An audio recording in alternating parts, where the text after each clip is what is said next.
amigos, estamos aqui numa conversa no evento que o Sebrae está promovendo, o RN, e nessa mesa, uma mesa especialíssima, porque a gente vai conversar sobre um tema que é fundamental no desenvolvimento da sociedade como um todo, que é a modernização da gestão pública no Brasil, em Natal, e nos poderes do judiciário, do legislativo, enfim, no âmbito da esfera pública. Eu sou o professor Alexandre Ferreira, estou secretário municipal de planejamento de Natal, na prefeitura do Natal, e nessa conversa eu vou bater um papo com duas figuras conhecidas da nossa cidade. Um é o doutor Marco Bruno, juiz federal, que tem professor da FRN, é professor da SMARN, então tem um currículo recheado, mas ele foi convidado porque quando passou, né, Marco, pelos fóruns, ele foi um combatente pela modernização da gestão, da justiça,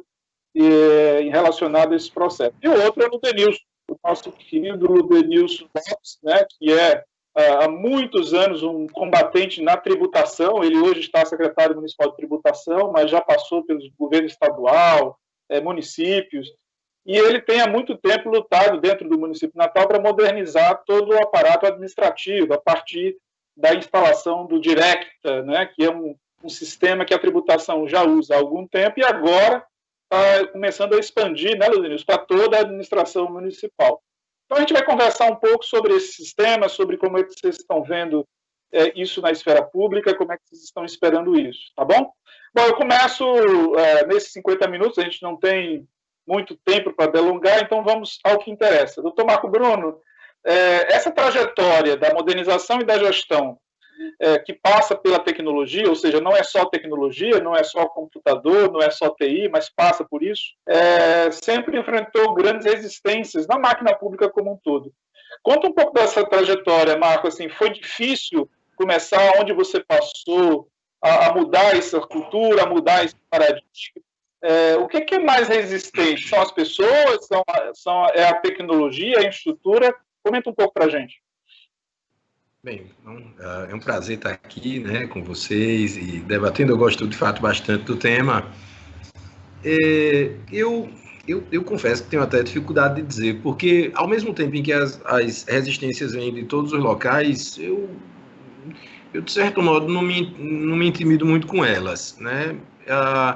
No nosso caso da Justiça Federal, o que a gente percebe é que, ao mesmo tempo que a gente é, assim, pontualmente puxado para baixo quando a gente tenta mudar alguma coisa, o fato é que eu acho que culturalmente a instituição gosta das mudanças, né? A gente percebe que quando a gente instala alguma coisa nova, há uma reclamação de uma semana e depois todo mundo simplesmente se adapta e diz que não entende como é que essa mudança não aconteceu antes, né? Eu acho que talvez no início, pelo que você está me dizendo aí, vocês estão vivendo um momento que é bastante crucial, que é a substituição do suporte físico pelo suporte eletrônico, né? Esse momento, de fato, é um momento muito difícil, porque você tem uma ruptura de paradigma, não é simplesmente uma mudança de sistema, não é uma inovação que você acrescenta, né, que você agrega, é realmente assim, a destruição do que existe, né, e a implementação de algo novo. Isso, de fato, nesse contexto, a gente vê uma dificuldade maior. Agora já é algo que a gente vivenciou há um certo tempo. Por quê? E aí aqui a gente precisa separar dois aspectos, né? Primeiro, o processo judicial eletrônico e depois o processo administrativo eletrônico.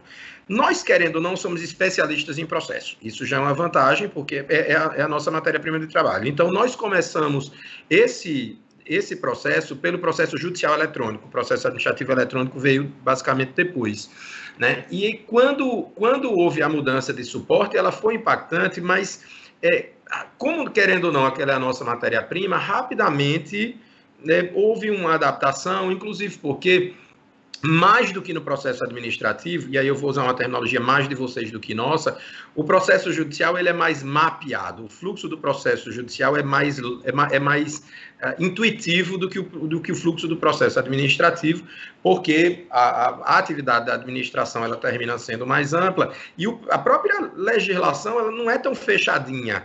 Então, o fluxo de um processo judicial é algo mais evidente. Então, você se apropria daquilo com maior rapidez. Na época, o impacto foi muito grande, com uma certa queixa, assim, mas mais no que dizia respeito à análise propriamente do processo do que propriamente na tramitação do processo. O que é que eu quero dizer com isso? Então, você tinha um processo volumoso, quem precisava apreciar aquele suporte documental no processo eletrônico se queixava porque sentia falta de virar folha. Né? Mas no fluxo propriamente dito do processo, a gente não teve propriamente queixas. O que é que a gente teve de queixas mais específicas no início?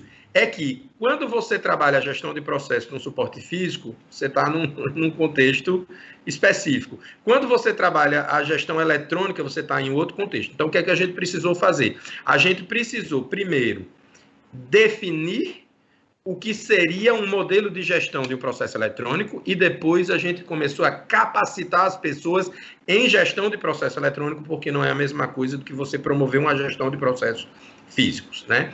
E aí, assim, hoje eu posso dizer e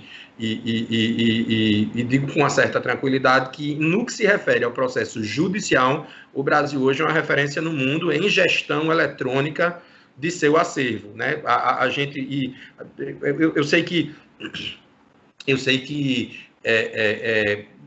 talvez a sociedade não compreenda bem qual é o nosso papel e as dificuldades que a gente enfrenta no dia a dia, porque olha, o processo judicial poderia ser mais rápido, mas assim, se você faz, quem entende de mapeamento de fluxos, se você analisa um processo judicial, você vê que ele não tem como ser rápido, porque a lei nem permite que ele seja rápido, como às vezes as pessoas querem. Nesse ponto, o processo administrativo é mais fácil de tramitar, né? Mas chegou agora a pandemia, né? E aí na pandemia a gente realmente viu como o judiciário brasileiro tinha avançado nesse contexto, porque assim poucos países conseguiram manter atuando seu sistema de justiça como o Brasil em relação aos mais diversos aspectos, realização de audiências, etc., né, e determinadas diligências, ou seja, a habilidade que a gente teve, né, de tocar o trabalho, de produzir conhecimento, de produzir informação e mais, a habilidade que a gente teve no avanço com nossos projetos de inteligência artificial, com nossos robôs,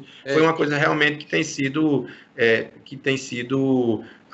enfim, tem ganhado uma certa notoriedade internacional. Então, na nossa história em particular, assim, eu comecei a lidar com o processo judicial eletrônico em 2005, em 2000, que foi com o sistema Creta, foi um prêmio que, inclusive, ganhou o maior prêmio de inovação na justiça, que foi o Inovare. Depois, em 2010, nós instalamos aqui em Natal o PJE, né? O PJE foi um sistema que foi desenvolvido inicialmente no nosso tribunal, até eu brinco que o PJE surgiu porque eu levantei a mão em Brasília no ano de 2009, né? A gente conseguiu trazer para cá o desenvolvimento, o PJE completou agora em julho 10 anos, né? E o PJE compreende 70% dos processos eletrônicos brasileiros. Ele começou, o primeiro processo do PJE foi distribuído aqui em Natal, na Quinta Vara, do nosso colega, professor da UFRN, Ivan Lira. Ele foi o primeiro juiz do país a receber um processo do PJE, e aí o PJE foi crescendo. Hoje o PJE basicamente funciona em rede, né? O CNJ criou um laboratório de inovação do PJE, e aí o PJE ele tem uma base comum que foi efetivamente desenvolvida aqui, e o que o CNJ basicamente criou agora, isso está crescendo, cria uma espécie de App Store, uma espécie de repositório de aplicativos que são desenvolvidos por todos os tribunais e que podem ser baixados por qualquer tribunal do país, caso aquele aplicativo seja interessante. Então, um aplicativo de inteligência artificial, uma nova funcionalidade, um aplicativo de realização de audiências, enfim. Né? E aí a gente vive no PJE hoje. Em relação ao processo administrativo, e aí eu não sabia que era o Directa, o processo administrativo que vocês estão universalizando no município. E eu posso dizer que eu conheço o Directa, porque como nós somos uma vara fiscal, nós temos alguns processos que envolvem o município, quando o município cobra, por exemplo, IPTU de uma empresa pública federal, ou quando cobra taxa de lixo da UFRN, por exemplo, esses processos ficam conosco, e nesse sentido a minha vara tem acesso ao Directa. E a gente gosta muito do Directa. Agora, sim, eu conheço o Directa para a administração de informações fiscais, mas a gente acha, por exemplo, o Directa de mais fácil acesso, por exemplo, do que aquele que gerencia as informações da Receita. A gente acha mais fácil colher informações do município do que colher informações da Receita, que aí vai ter o seu sistema próprio, né? E aí, assim, eu não sei exatamente como ele funciona, mas o que é que eu posso dizer, assim, da nossa experiência? O nosso primeiro sistema de processo administrativo eletrônico, ele deve ter sido instalado ali, talvez, em meados de 2007, 2008. Ele era um sistema feito no Ceará chamado Fluxus, sistema do nosso tribunal, porém, da seção judiciária do Ceará. Eu detestava o Fluxus. Cearenses não me vejam, mas eu detestava o Fluxus. Por que eu detestava o Fluxus? Porque o Fluxus, na verdade, ele reproduzia toda a burocracia do processo administrativo físico. Então, ele trabalhava o suporte documental em meio eletrônico, que é tudo o que deve ser evitado num processo administrativo, que você precisa, basicamente, assim, é uma nova realidade de apresentação de informações, né? Assim, tem alguns aspectos, por exemplo, professor Alexandre, que eu visualizo mesmo para o processo judicial no futuro. O que é um processo? E aí isso é, de certo modo, algo da herança que nós temos do direito da Península Ibérica, né? A gente confunde os conceitos porque a gente identifica processos com autos, né? E não é a mesma coisa. Autos são aquele caderno, né? O processo é outra coisa. O processo é um encadeamento de atos jurídicos, é diferente. Então, quando você... E até essa palavra encadeamento é uma palavra que eu não gosto, porque ela pressupõe uma ordem cronológica. Ora, por que essa ordem cronológica existe? Ela existe justamente porque a gente tinha como suporte o físico, os autos. Então, chegava um documento, a gente botava depois o outro, depois o outro, depois o outro. Ora, um processo administrativo, a rigor, na perspectiva de hoje, no processo eletrônico, deve ser um dashboard. É um dashboard. Ele não precisa ser um amontoado de documentos eletrônicos. O referencial é completamente distinto. O que você precisa é que aquela informação esteja ali, ela seja apresentada conforme a necessidade da prática do ato administrativo, no caso de vocês. Então, o Fluxus, na verdade, era o aprofundamento dessa lógica documental. É como se você pegasse um cartório e tornasse todo eletrônico nos mínimos detalhes. Então, para você fazer um ofício no Fluxus, era um parto, sabe? Era uma loucura. Então, a gente realmente não gostava. Até que um tribunal federal do sul do país, que é o TRF da 4ª Região, iniciou o desenvolvimento de um sistema chamado SEI, né? Que é um sistema hoje bastante conhecido. E aí eles iniciaram, teve muito sucesso por lá. A gente tinha aqui o Fluxus e o SEI realmente funciona muito melhor. O SEI ainda peca, eu acho, porque ainda segue essa lógica documental de encadeamento de atos.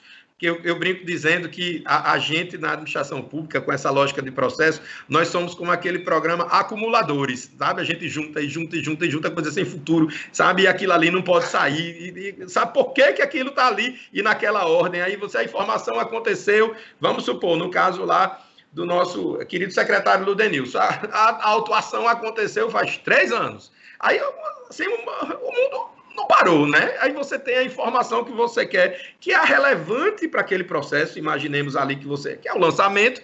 Lá vai você e pega e sobe. Eita, tá ali. Por quê? Porque a gente traz suporte documental como relevante na prática desse ato. Quando, na verdade, se você abre um processo administrativo fiscal, o lançamento pode ter ocorrido, vamos supor que o crédito já esteja cobrado em juízo, pode ter ocorrido em 1990. O primeiro ato, o ato que é para aparecer como único é o lançamento, porque ele é o mais relevante, né? Que é basicamente quando você constitui o crédito tributário, para quem não conhece de tributação, né? O SEI não chega a fazer isso, mas trata efetivamente melhor a informação. E aí a gente realmente incorporou o SEI, e aí eu posso lhe dizer, o SEI não teve realmente resistência, porque a gente, no final das contas, já tinha um suporte que era tão burocrático, né, que quando a gente recebeu o SEI, aí não teve efetivamente dificuldade. A partir de então, quando a gente substituiu, aí fica minha mensagem aí sobre a importância desse momento, que vai ser um pouco traumático, claro, para o município. Mas quando você substitui esse suporte do físico para a tecnologia, uma outra tecnologia que vem é muito mais fácil de ser assimilada. Aí eu posso dizer, por isso que eu disse, eu tenho dificuldade de responder a sua pergunta, porque ultimamente o povo também não reclama tanto, porque já se familiarizou. Então é apenas uma nova funcionalidade. É como você baixar um novo aplicativo no iPhone. Você vai aprender rapidinho ali, mas você vai ver, olha, isso aqui realmente tem condições de mudar a minha vida. Acho que como uma manifestação inicial seria isso. Ótimo, Marco. E já passando pelo Lenilson, você está vendo aí, quer dizer, uma trajetória, eu me lembro que você sempre dizia assim, olha, já começa a dar sucesso quando o primeiro processo já entra, né? Você tem que começar a usar, né? Se não está bom, se vai melhorar, vamos fazendo com o tempo, que é um pouco da trajetória que o Marco está dizendo, olha, não começou a mil maravilhas, né? A gente vai aprendendo, vai aperfeiçoando e vai melhorando. No caso do Bireta e do município de Natal, como é que você pensa esse aprendizado, essa curva de aprendizado, Denilson, para a utilização do PAI? Diga aí. Pois é, professor. Doutor Marcos, realmente eu cheguei, como vocês sabem, cheguei na Secretaria de Tributação do município por volta de 2015, início do ano, e os senhores podem acreditar que mais ou menos 80%, 60% do meu tempo era atender as pessoas pedindo para que o processo dele andasse, né? Então, o cidadão abria um processo físico ali na secretaria, e depois vinha, aí dizia, não, o senhor abriu aqui, volte daqui a 30 dias. Quando o cidadão voltava, aí já não encontravam mais o processo, sabe? Já não encontravam mais o processo.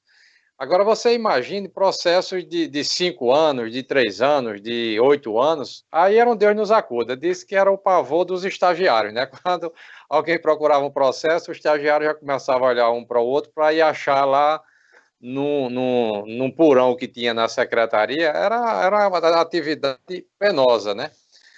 Fora a quantidade de processos que efetivamente não eram encontrados, isso causava prejuízo ao cidadão, causava muito constrangimento à administração, principalmente a mim, porque realmente eu ficava indignado não ter uma resposta digna para dar ao cidadão, né? Às vezes, quando você procurava, mandava voltar com 30 dias, que era o prazo para você encontrar o processo. Quando não encontrava, que era a maioria das vezes, aí pedia para abrir outro. Quer dizer, era uma coisa calamitosa, na verdade. Então, eu fui tomando conhecimento da secretaria e vi que nós tínhamos lá o Directa, que era um sistema que foi concebido inicialmente para a atividade da administração tributária ali, né? A controlar o lançamento, a dívida, aquela coisa toda dos contribuintes, mas eu vi que ali dava para a gente colocar alguns braços naquele sistema e nós teríamos a vantagem de ser um sistema próprio, desenvolvido pelo próprio corpo lá da secretaria. Então, nós teríamos todo o domínio e era um sistema que iria ser raro no país, porque ele tinha ali o nascedouro do tributo, até a execução, ele se comunicando já com os sistemas de execução do judiciário, né? Ele se comunica hoje muito bem, passando pela inscrição em dívida ativa com a Procuradoria-Geral do município, isso tudo é feito já de forma automática.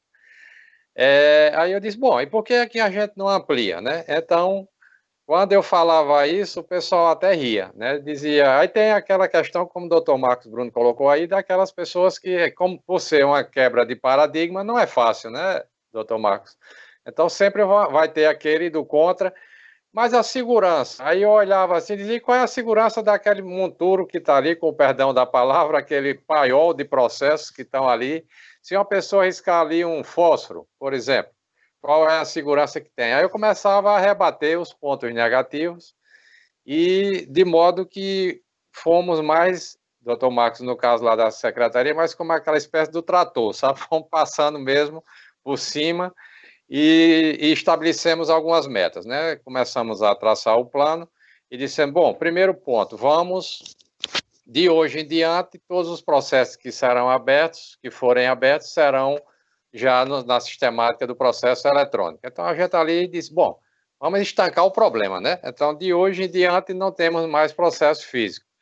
Segundo ponto, todos os processos que forem tramitados de um setor para outro ou para outro internamente dentro da secretaria, já que as outras secretarias não tinham o processo eletrônico, então era internamente ali, e logo partimos para uma parceria com a PGM, porque entre nós e a PGM realmente tinha um liame muito forte e um fluxo muito grande de processo, né? Então, a gente diz, bom, entre nós e aqui a secretaria, e internamente, todo processo que for ser tramitado, temos por obrigação convertê-lo em eletrônico. Então, o processo físico, com isso nós fomos diminuindo o estoque. Por um lado, nós estancamos a abertura de novos processos, e por outro, iríamos diminuindo o estoque por duas vertentes. Essa de irmos convertendo naturalmente, de acordo com o seu fluxo, e por outra também pelo descarte de alguns processos lá do arquivo geral que, atendendo aquela legislação, dependendo dos assuntos, decorrido determinado período, poderia ser descartado. Eu digo, então um dia nós vamos nos encontrar aqui com esse estoque praticamente zerado de processo físico. Bom, então começamos. Aí vem aquele passo aquele momento que o Dr. Marcos falou, de as pessoas começarem a perguntar por que é que não fizemos isso antes, né? Então, quando começou-se a trabalhar com o processo eletrônico, o próprio ambiente melhorou, né? Os espaços surgiram, né?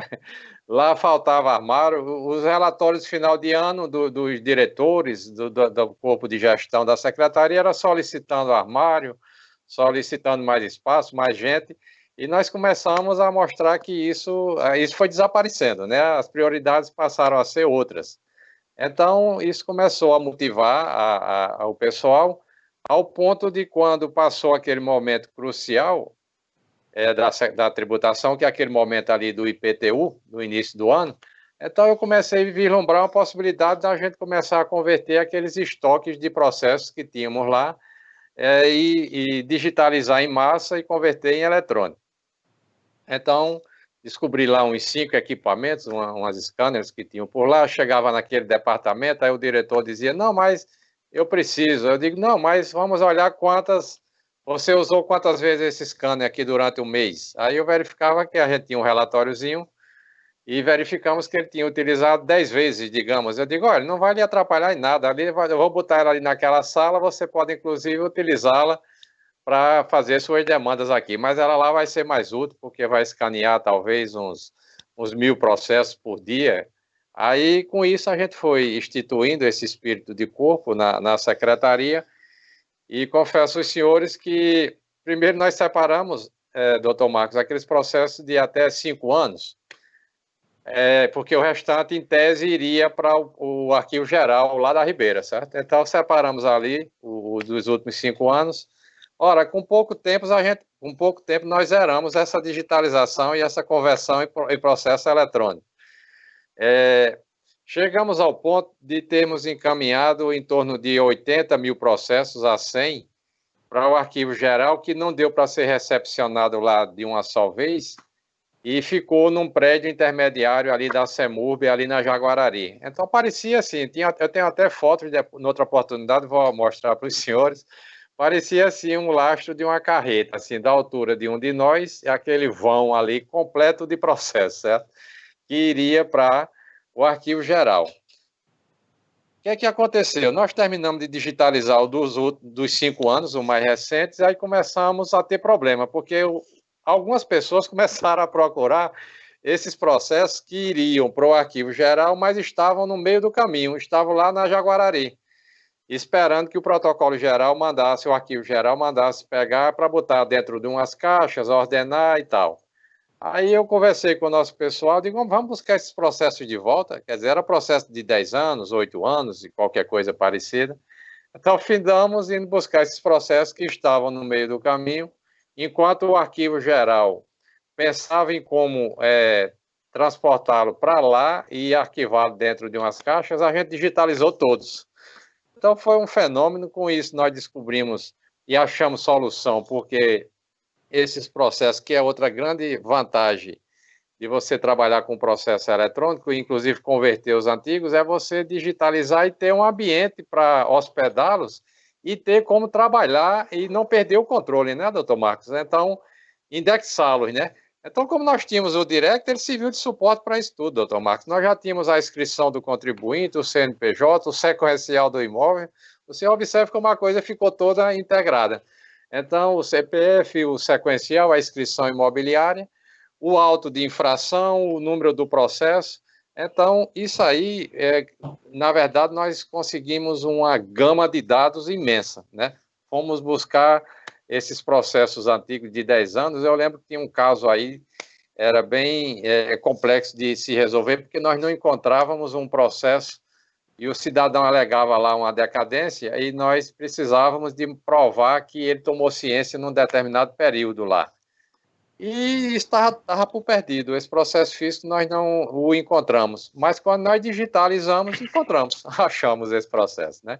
Então, realmente, foi dentro desse cenário que nós conseguimos tanto estancar o problema, como também resolver até grande parte do pretérito, tá certo? Então, isso começou mais ou menos em 2016, do meio do ano em diante, isso na CEMUT, integramos com a Procuradoria-Geral, aí realmente estabeleceu-se e viu-se, ficou provado a sua dinâmica, que era muito favorável ao cidadão e também à administração como um todo. A transparência do processo é um sucesso. Quer dizer, o cidadão está em casa e está vendo que o processo dele está comigo há 3 dias e que eu não fiz nada. Isso, para mim, vale muito, é muito significativo, né? A gente diminuiu as despesas com... eu tinha, para os senhores terem uma ideia, lá na CEMUT, quando eu cheguei, nós tínhamos 6 veículos. Hoje não temos nenhum, doutor Marcos, não temos nenhum veículo, lá não temos nenhum veículo, nem próprio, nem alugado. Os armários, o professor Alex é testemunha, e outro dia nós estávamos aprovando lá no CDM a aquisição de uns armários para o gabinete civil, né, professor Alex? Aí, quando eu vi, eu disse, não, rapaz, vamos economizar essa despesa aí, vamos utilizar esse recurso com outra coisa, vamos comprar algum equipamento tecnológico para as outras secretarias, porque esses armários eu tenho, pode encostar as caminhonetes lá para levar, que eu tenho armário sobrando. Então, comecei a doar os armários, né? E isso foi um sucesso total. Nós temos essas fotografias que até motivou bastante a implementação agora, doutor Marcos, nós estamos implementando no restante do município. Então, com essa experiência que nós tivemos lá na CEMUT e na Procuradoria, e inclusive também entrou logo em seguida a própria a SEMPLA também, né, professor Alex? Então, isso foi favorecendo.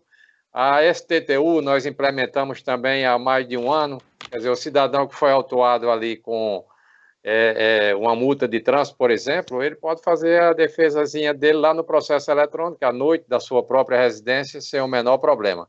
Então, a nossa grande luta foi tentar implementar essa ferramenta a custo zero no município como um todo, doutor Marcos. Isso aí realmente não foi fácil, mas quando nós apresentamos os casos concretos, né, e fomos quebrando esses paradigmas que não são fáceis, porque as pessoas estão acostumadas com aquele processo físico, onde às vezes você é mais cômodo, aquela pessoa sai para entregar aquele processo com um protocolo debaixo do braço, embora tenha um protocolo eletrônico, mas aí você tramita ele eletronicamente, mas para levar, né, quer dizer, para provar que o outro recebeu, tinha que sair com o protocolo debaixo do braço e com aquele processo. Muitas vezes passava numa sala ali de uma amiga, aquela secretária passava ali naquela sala, tomava um gole de café, ou perdia o protocolo, ou o processo, aí por aí vai. A gente sabe como é que funciona essas coisas. Então, essa quebra de paradigma toda não é fácil,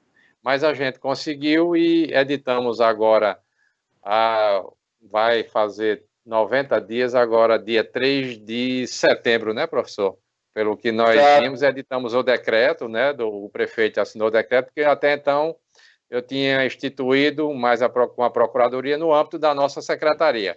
Mas aí nós fizemos o decreto e o prefeito assinou, deu 90 dias para implantarmos no restante do município e, pelo que nós estamos vendo, vamos chegar a 95% das secretarias com a meta cumprida agora, dia 3 de setembro. Né? Então, isso. Realmente, foi uma quebra de paradigma muito grande. Eu considero um legado muito grande esse processo eletrônico para a sociedade em todos os aspectos, inclusive a segurança, a transparência, a celeridade Quer dizer, o custo que nós estamos vendo de economia para a municipalidade, por que não dizer para todos nós, realmente é imensurável, né? É imensurável. E a forma que nós conseguimos fazer foi interessante. As pessoas se admiram. Quanto custou isso? Na verdade, não custou um centavo a mais, nada a mais. Por quê? Porque o sistema, de qualquer forma, é mantido pela Secretaria de Tributação, já foi desenvolvido pelo nosso corpo técnico, e toda a alimentação dele, inclusive essa digitalização e essa transformação em processo eletrônico, foram feitos pelos funcionários que, independentemente da sua existência ou não, eles teriam recebido seu salário no final do mês da mesma forma, quer dizer, a folha de pagamento não alterou em nada, né? E com isso nós conseguimos atender bem melhor o cidadão, a celeridade, a transparência tem contribuído e muito para a produtividade. A produtividade tem sido excelente. Por quê? Porque em decorrência da transparência, se um cidadão liga para mim, eu aqui já entro aqui no celular mesmo, ou no computador, e vejo que o processo está com o funcionário José Antônio, por exemplo, e eu já aqui passo uma mensagem do WhatsApp para ele: fulano, esse processo está com você há 8 dias, o que é que está faltando? Então, isso tem dado realmente uma produtividade excelente, certo? Então, mais ou menos assim, em termos de início, seria por aí o que eu teria a socializar. Isso. Esse caso do Denilson, acho que a gente tem, em algum momento, escrever isso, porque muita gente não sabe desses causos, né? Doutor Bruno, deixa eu aproveitar a sua presença aqui. Eu queria tocar no aspecto que o cidadão pode olhar e dizer assim: ué, mas será que isso é seguro? Será que eu confio meus processos, meus créditos, minhas dívidas a um sistema lá no computador? E eu queria que o senhor falasse um pouco sobre essa segurança. Eu sei que no judiciário isso está muito maduro, mas assim, esses sistemas, do ponto de vista da jurisprudência, do ponto de vista do direito administrativo, já são reconhecidos como plenamente confiáveis, seguros. O gestor público não precisa temer de fazer tudo isso eletrônico, porque muitos dos servidores da gente ficam com medo. Mas espera aí, eu não vou assinar nada na minha caneta, quer dizer, disputar uma senha. Ainda há uma insegurança, pelo menos no município, assim, de pessoas que foram acostumadas que aquilo que era seguro estava escrito, né? Como é que o senhor vê isso, doutor Marco Bruno? Veja, bom, primeiro que do ponto de vista legislativo, a resguardo absoluto em relação à prática desses atos eletrônicos. Então, não há o que se temer, né? E aí, quanto a regras de autenticidade, enfim, de segurança na prática desses atos. Claro que o município, e aí, bom, deixa eu aqui abrir um parênteses, doutor Ludenilson, eu não sabia que o sistema tinha sido desenvolvido na secretaria. Parabéns, realmente é um case fantástico, né? Eu de fato não sabia, né? A nossa história é muito semelhante à nossa. A Seção Judiciária do Rio Grande do Norte não gastou um centavo com contrato de digitalização. Nós não temos nenhum processo eletrônico, seja físico, seja administrativo, seja judicial. Acho que a gente porque sempre tem um resíduozinho, mas eu acho que há 2 anos nós não temos nada, não temos efetivamente nada, e como eu disse, processo é a nossa matéria-prima. Só a minha vara migrou para o PJE quase 30 mil processos, então foi realmente um trabalho bastante árduo. Mas, enfim, há suporte legal para isso. O que é que eu acho que preciso, como é que a gente combate, professor? Capacitação. Quando eu falo em gestão eletrônica de documentos, eu acho que é isso que o servidor precisa. Por exemplo, eu soube que o Estado tinha instalado o SEI, mas o pessoal lá estava se queixando, dizendo que tem pequenos monstrinhos dentro das secretarias, porque o servidor não tem confiança de trabalhar no SEI, então o SEI virou uma espécie de pombo-correio. Ele termina, o processo chega na secretaria, ele é materializado em papel, tramita na secretaria em papel e volta para o SEI. E aí dá muito mais trabalho, né? E acho que assim, isso aí é um crime, inclusive de dispêndio de recursos. Eu penso que aí é você construir uma política de capacitação em torno disso e proibir que isso seja feito, porque isso sim afeta a confiabilidade do ato, de você não ter toda a informação contando naquele processo. Então, quer fraudar o processo, faça isso, né? Então, é o oposto. Então, aqui meu ato não vai ser confiável se eu fizer dentro do processo. E aí, repito, claro que vocês vão ter que investir em segurança da informação, né, na dificuldade de invasão do sistema, em blindar o sistema contra invasões de hackers. Eu não questiono esse aspecto. Mas quanto à prática do ato, imagina, você está na ponta lá, o autor fiscal, ele tem medo de usar esse sistema, ele tem efetivamente suporte legal para isso. E aí a gente vai ter uma riqueza. Vocês me permitem, posso dar pitacos? Se eu puder dar pitacos. Estamos aqui para isso. Por exemplo, tendo visto o amadurecimento do tema, né, o que é que eu acho que seria interessante? O município poderia criar, inclusive porque agora, convenhamos, o município tem ali a mão de obra do município termina sendo incrementada, porque isso diminui muito, né, o operacional. Então, de repente, enxergar aí quem são os talentos para criar um laboratório do Directa, eu chamaria laboratório, sabe, de tecnologia, enfim, um laboratório em torno do Directa que fosse direcionado com a participação dos servidores do município como um todo e do usuário do Directa, para começar a trabalhar no aprimoramento do sistema. Porque o primeiro passo realmente é a universalização do sistema, né? E aí, qual será esse trabalho? Esse trabalho vai ser de mapeamento de fluxos no sistema, para identificar que novas funcionalidades podem ser desenvolvidas, e aí a gente, imaginemos, aí você começa a pensar em alternativas de inteligência artificial para o município, né? De módulos mais personalizados por secretaria, porque efetivamente o módulo da STTU já pode receber ali um incremento diferente do módulo geral que está, né, sendo aplicado ao município como um todo. E a partir desse laboratório, professor, eu fico imaginando, meus olhos até brilham, é criar a Natal Digital. Porque aí esse é o primeiro passo para você criar uma Natal Digital. Então, é um portfólio de serviços digitais, né, que Natal vai poder oferecer ao usuário, né? E aí eu até digo, né, tem algumas coisas, vocês quem vão me dizer, mas tem algumas estratégias de conforto ambiental e ergonômico, por incrível que pareça, em relação ao processo eletrônico, que terminam diminuindo um pouco o impacto da mudança de paradigma. Então, por exemplo, desde há muito tempo, desde 2016, que a gente tem uma intensa política de teletrabalho.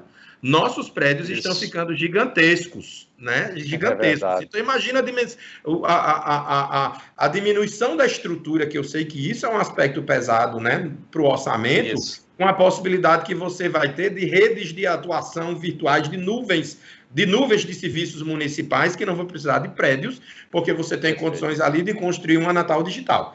Então, assim, vocês me permitem, eu acho que um laboratório, eu acho que o Directa, de repente, merecia, não vou dizer um prédio, mas um espaço Google, sai barato, sabe, e coloca, o pessoal do Directa vai ficar orgulhosíssimo, aplica lá a metodologia, chama o usuário, como é que a gente, e aí o usuário é tanto o servidor do município, como o natalense, eu, por exemplo, que sou natalense, né, vamos aqui, onde é que o Directa pode melhorar a sua vida? Vamos conceber aqui novos modelos de trabalho, novos serviços que possam ser personalizados.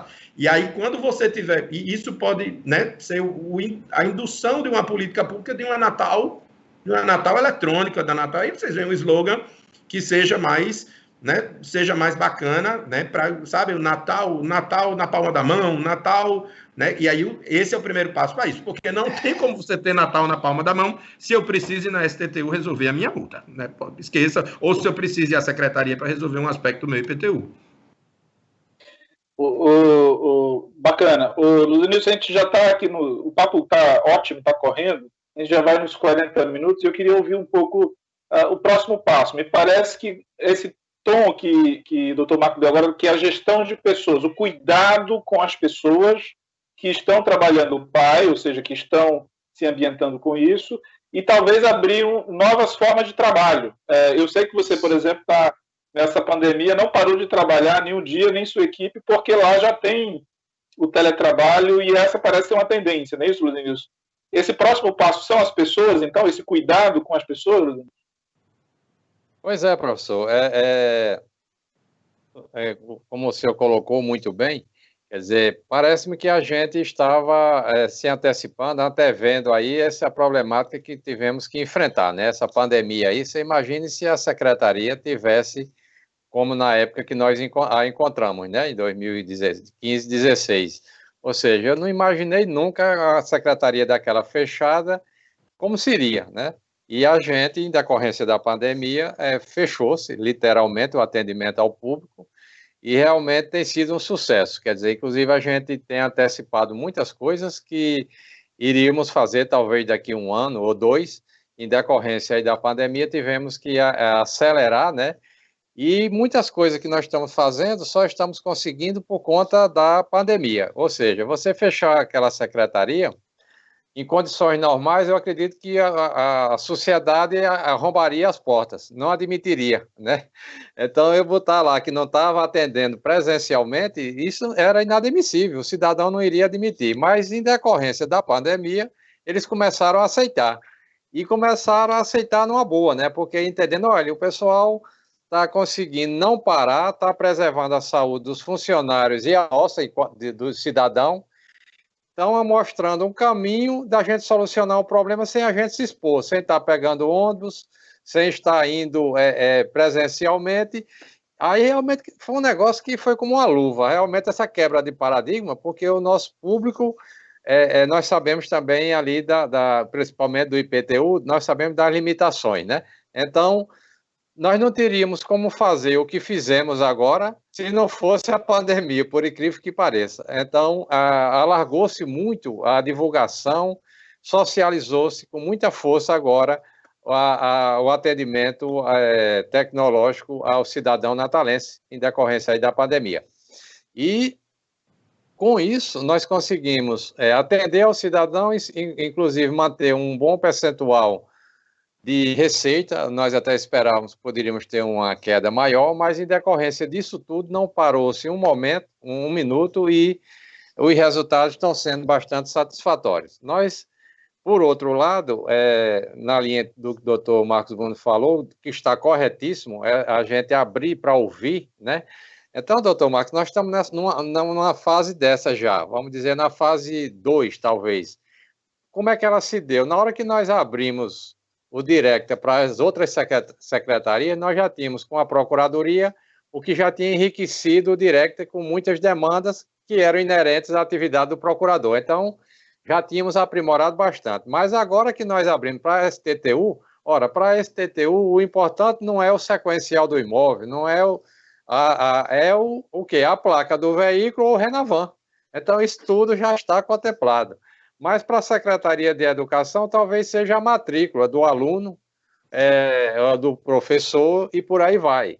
E então está sendo enriquecido agora, realmente está sendo bastante ampliado, e essa manutenção que nós estamos dando, a vantagem é porque, como ele é próprio, nós temos o próprio corpo técnico na secretaria, está sendo muito demandado e, consequentemente, ele, ao final dessa fase de implantação nas demais secretarias, e eu acredito que daqui mais uns 3 meses, com as demandas que de lá virão, e no sentido de cada vez mais aprimorá-lo e enlarguecer aí o seu alcance, então ele já vai estar bem mais robusto, e eu acredito que aí sim, na linha do que o senhor falou, que é importantíssimo, aí eu acho que nós já poderemos também abrir esse grande fórum, colocar ele num estágio já mais superior e abrimos esse fórum para exatamente cada vez mais ampliar, né, e atender aos públicos, seja o interno, como principalmente ao nosso contribuinte, ao nosso cidadão, quer dizer, o público externo, né? E a questão da segurança, como foi colocado aí, toda a vida me chamou a atenção também, doutor Marcos. Era uma das coisas que eu sempre discutia que era colocado, mas e a segurança? Aí eu disse, rapaz, esse sistema Directa, que nós estamos agora abrindo os braços dele, colocando mais braços, se for o caso, ele é o mesmo que guarda todas as informações da arrecadação do município e de sua dívida. Ora, se ele está com a dívida de todos os contribuintes, que, vamos dizer aqui, 1 bilhão e alguma coisa, né? Está ali nele. Ora, tem algo mais importante do que isso? Quer dizer, tem algo mais palpitante do que isso para alguém que quisesse fazer o mal a essa plataforma? Não é isso? Então, assim, isso mostrou que ele, ao longo de sua vida, esse Direct, eu acho que foi colocado em 2000, e o menino me falaram, acho que foram desenvolvendo e implantaram em 2011, se o espírito não me engano. É ele bem raquíticozinho, aquele sistemazinho básico da administração tributária, mas era o sistema que guardava toda a receita, as dívidas do contribuinte e todas as informações cadastrais, de todos os contribuintes do município, né? Então, assim, isso já já nos trouxe uma certa tranquilidade em termos de segurança, porque não era, assim, a motivação para alguém agredi-lo, tentar invadi-lo, já existia, né? Com muito mais força do que um processo que às vezes não é tão significante, porque, como o doutor Marcos colocou no início, naquele encadeamento de documentos ali, talvez precisasse de uns 2 ou 3, porque o restante já são telas que estão no próprio sistema, né, de arrecadação, de fiscalização cadastral, que não precisa mais trazer aquele amontoado para dentro do processo, porque já estão na mesma plataforma, é isso? Mas a nossa ideia, a ideia do Dr. Marcos aí, realmente eu gostei muito e é um caminho, eu acredito que sem volta, deverá ser de sempre olhando para frente, né, e a gente tentar ampliar e diversificar cada vez mais esse sistema. Marco, ótimo, Denilson. A gente já está no tempo final, eu queria as palavras finais, assim, uns 3 a 4 minutos, e aí eu vou provocar primeiro o Marco, depois o Denilson. Doutor Marco, e o futuro, hein? Coisas novas vão vir, no caso, no âmbito da Justiça Federal, o senhor está planejando, está pensando com sua equipe inovações, vai vir, sei lá, uma capacidade ainda maior da Justiça Federal de estar perto do cidadão? O que é que espera da gente para o futuro? A gente aprendeu muito com essa pandemia, sabe? Eu escrevi um artigo recentemente publicado num desses sites jurídicos nacionais, né, que eu falava da justiça na palma da mão, né, e até engraçado, até pouco tempo atrás, estudos, por exemplo, na Universidade de Harvard se indagavam, pouco tempo atrás, será possível, né, que no futuro nós tenhamos cortes eletrônicas? Né? E funciona mais uma corte eletrônica. Eu disse, o Brasil virou uma grande corte eletrônica, porque nós passamos 4 meses com o Poder Judiciário todo funcionando em nuvem e ele funcionou bem. Então, então eu acho que essa fase, no nosso caso, a gente meio que já superou, nós nos familiarizamos. O que é que a gente agora está pensando? A tecnologia é algo que virá naturalmente, então hoje a gente tem vários já projetos de inteligência artificial no Poder Judiciário. Ontem saiu a última regulamentação do CNJ a respeito do tema, que, aliás, é belíssima, né?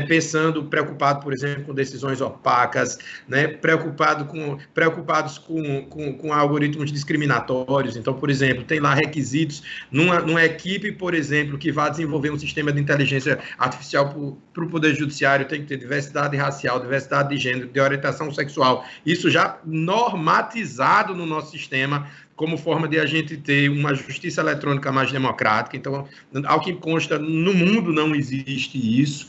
Então, me parece que essas coisas virão naturalmente. A reunião que eu estava fazendo hoje era já sobre isso, a gente querendo lá criar dashboards com indicação de tendências, para aprimorar nossa gestão de dados, ou seja, é uma coisa que vai acontecer. Então, qual é o nosso passo a partir de agora? Né? É pensar justamente nas pessoas. Então, assim, quem é essa pessoa que vai estar trabalhando naquela ferramenta? Qual é a pessoa que vai estar trabalhando em casa? Para vocês terem uma ideia, uma das nossas parcerias com a FRN, nós temos muitas, se deu com o Departamento de Engenharia de Produção num programa chamado ProErgo. Isso aqui na Justiça Federal do Rio Grande do Norte. Aí eles fizeram um grande estudo de ergonomia, um mapeamento imobiliário, etc.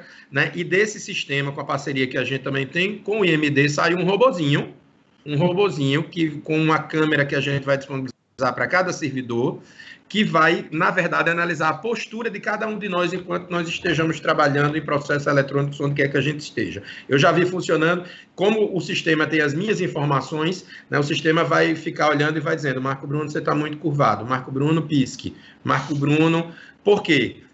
Nós sabemos que o grande ativo de uma organização são as pessoas, no caso do município não vai ser diferente, como instituição, e, por outro lado, é um ativo caro. Né? Então, a gente viu que quanto mais a gente investe em pessoas, mais economia que a gente tem. A nossa taxa de absenteísmo lá na Justiça é irrisória, justamente por conta desse investimento. Então, a gente investe nisso. Foi criado um tempo atrás um laboratório de desenvolvimento humano para para incentivar o trabalho em equipe, formar as pessoas em colaboração, em trabalho colaborativo, para que a gente possa, né, se adaptar, né, e como instituição, e o que nós verdadeiramente somos como instituição, são as pessoas a esse novo momento. O nosso grande investimento agora é em pessoas, por mais paradoxal que seja.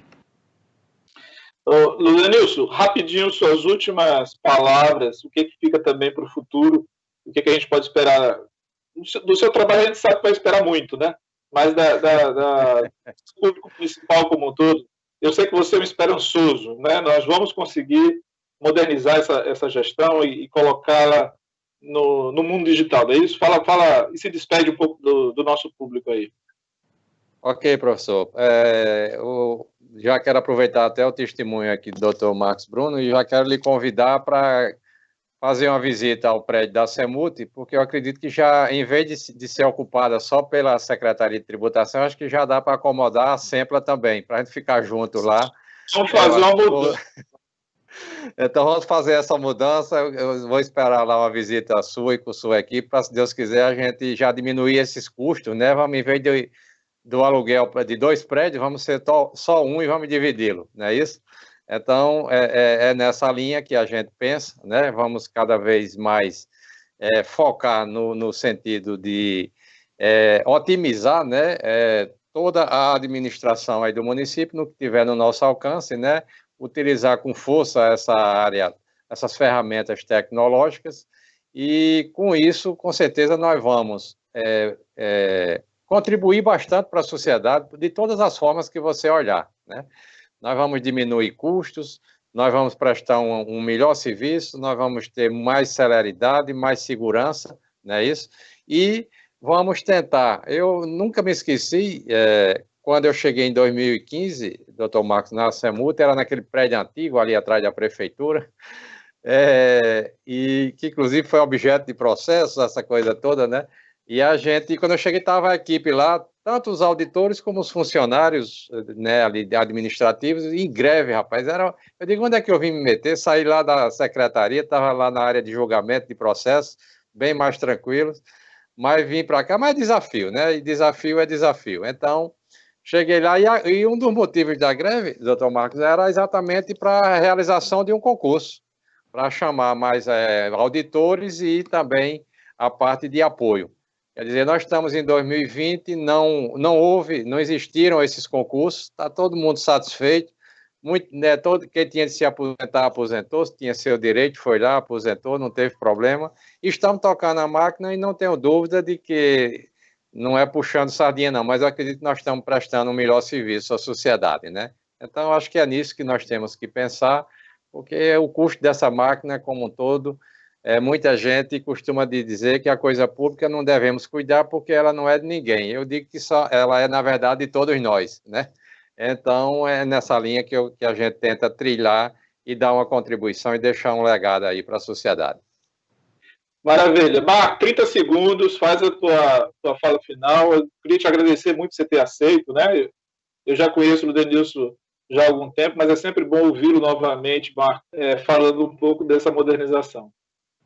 Perfeito. Não, só agradeço ao município de Natal pelo convite, né? Fico muito entusiasmado, porque já é a segunda vez que eu vejo, né, iniciativas como essa, prova que o município está se mexendo justamente para inovar, para empreender, enfim, para prestar um serviço melhor, e conto sempre à disposição, né? Sempre quiserem debater, trocar experiências, vai ser um prazer muito grande. Um grande abraço a todos, fiquem todos com Deus. Muito bem, eu agradeço ao Dr. Marco Bruno, ao Denilson, da Secretaria de Tributação, e eu agradeço ao Sebrae pela oportunidade de abrir essa janela para a gente conversar, e espero que esse vídeo possa ser visto, revisto, porque aqui temos 2 servidores públicos que honram bastante essa honrosa tarefa de conduzir os assuntos públicos do nosso país, nossa cidade, tá certo? Então, um abraço, tchau, Denilson, até breve, Marco, a gente se vê por aí em outro debate. Um grande abraço. Obrigado e um abraço. Um abraço a todos. Tchau, tchau. Tchau.